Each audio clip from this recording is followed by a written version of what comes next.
देखिए, अब 4 को तो सब देश का ही रिजल्ट आएगा और इसलिए देखिए, अब मैं तो अपेक्षा करता हूं कि वैसे सरकार देखिए तीसरी बार जब बनेगी तो नरेंद्र मोदी फिर प्रधानमंत्री बने और देश के लिए जो कुछ भी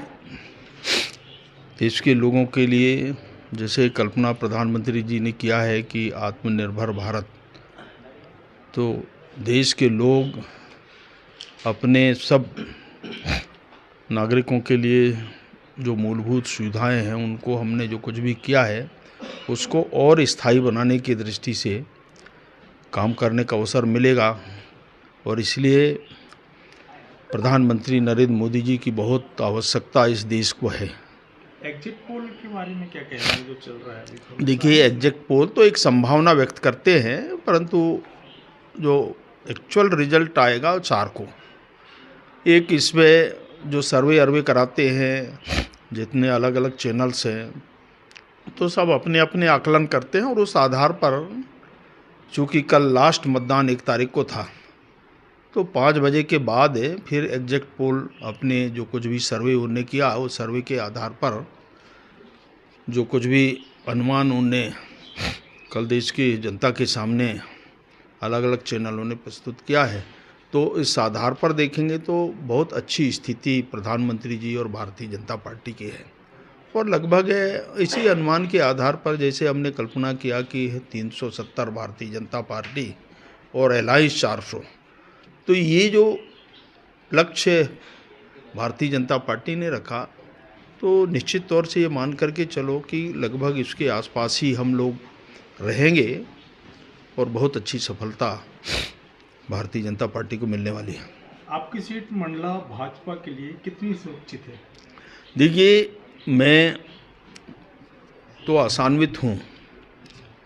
जितना अभी तक इससे जिले की जनता, लोकसभा की जनता ने जो सहयोग किया है, वास्तव में हमेशा मुझे आशीर्वाद दिया है और मैं उम्मीद करता हूं कि जनता का आशीर्वाद फिर से मिलेगा इस 24 के चुनाव में और जो भी सेवा जनता की मैं कर सकता हूं, मैं पूरी ईमानदारी के साथ सेवा करने का प्रयास करता हूं और इसलिए जनता भी साथ में रहती है, उसका आशीर्वाद मिलता है। मैं चाहता हूं कि जैसा आशीर्वाद जनता का मिलता है वैसा ही फिर से उनका आशीर्वाद सब लोगों का मिलेगा, ऐसी अपेक्षा करता हूं मैं। नकुलनाथ, राहुल गांधी और दिग्विजय सिंह, इनकी सीट के बारे में कुछ बोलें? देखिए, राजनीतिक क्षेत्र में कौन व्यक्ति कहाँ से लड़ता है, क्या है, किससे लोकसभा से लड़ेगा, वो उसकी इस प्रकार की योजना करना पड़ता है, तैयारी करनी पड़ती है और निश्चित तौर से देखिए परंपरागत कमलनाथ की भी सीट है, राघवगढ़ की भी वहाँ पर परंपरागत सीट तो नहीं कहना चाहिए, परंतु उनका जो राज परिवार है, वो जो कार्यक्षेत्र है लगभग उनके परिवार के आसपास ही रहा। अभी कुछ समय जरूर भारतीय जनता पार्टी और पिछले समय भी हमारे पास थी और आज भी रही,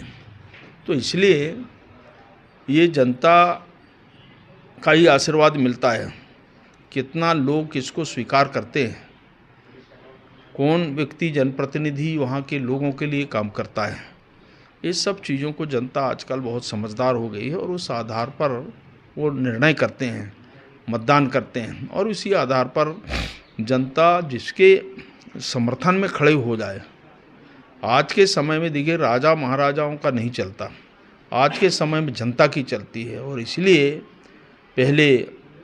राजा से चलती थी पर अब आज जनता के वोट से नेता का चयन होता है। तो इस आधार पर आज बहुत चेंजेस आया है देश की राजनीति में, इस लोकतंत्र में, और निश्चित तौर से इसीलिए वो तो 4 को ही पता चलेगा, परंतु देखिए देश के प्रमुख नेताओं में से हैं, प्रदेश के नेताओं में से हैं और इसलिए जनता इन सब चीज़ों को देखती है और इसलिए ये कहना कठिन है, परंतु भारतीय जनता पार्टी ने जितना परिश्रम किया है, जो मेहनत किया है, उसका परिणाम जरूर भारतीय जनता पार्टी को मिलेगा।